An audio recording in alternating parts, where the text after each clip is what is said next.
नमस्कार शेतकरी मित्रांनो, शेतकऱ्यांची शेतीशाळा प्राकृतिक आधुनिक कृषी शोध प्रशिक्षण संस्था रामपुरी बुद्रुक आणि अलक्रॉप डेव्हलपमेंट 80-20 फार्मिंग बिझनेस स्कूलमध्ये आपले सहर्ष स्वागत आहे। शेतकरी मित्रांनो, आज आपण आहोत आपल्या कॉटनच्या प्लॉटवर। तर आज कॉटन लावून आपल्याला जवळपास 50 दिवस पूर्ण झालेले आहेत। तर 50 दिवसाचा हा कापसाचा प्लॉट कसा वाटतो पहा एकदा। आणि आज मी तुम्हाला सांगणार आहे 3D कटिंग। 3D कटिंग कशी घ्यायची बघा।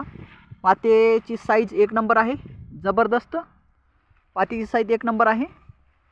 आणि 3D कटिंग कशी घ्यायची, ज्या वांज फात्या आहेत त्या आपल्याला काढायच्या मित्रांनो। बघा, ह्या फाटीला आपल्याला पाते दिसतात भरपूर, ह्या फाटीला पाते दिसतात, हां ह्या फाटीला पाते नाहीत, आलं लक्षात। तर ही फांटी कट करून घ्यायची आपल्याला, अशी कटरने घ्या, ही कट करून घ्या। आणि ही पण फांदी कट करून घ्या, ही पण वांज फाटी आहे, आलं लक्षात। ही पण वांज फाटी आहे। जी वांज फाटी आहे मित्रांनो ती कट करून घ्यायची आहे, त्याला 3D कटिंग आपण म्हणतो। आणि ही वांज फाटी जर आपण कट केली तर मित्रांनो आपल्याला पातीची संख्या एक नंबर मिळते, बोंडाची संख्या एक नंबर मिळते। आणि बोंड वजनदार भरतं, परिपक्व होतं, सरकीमधील ऑइल चांगल्या पद्धतीने भरतं।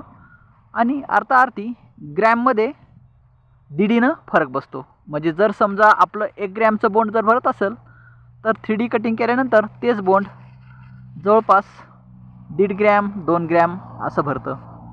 तर मित्रांनो सरासरी 3 ग्रॅमचं बोंड असतं तर 4.5 ग्रॅम 5 ग्रॅमपर्यंत आपलं बोंड भरतं 3D कटिंग केल्यानंतर।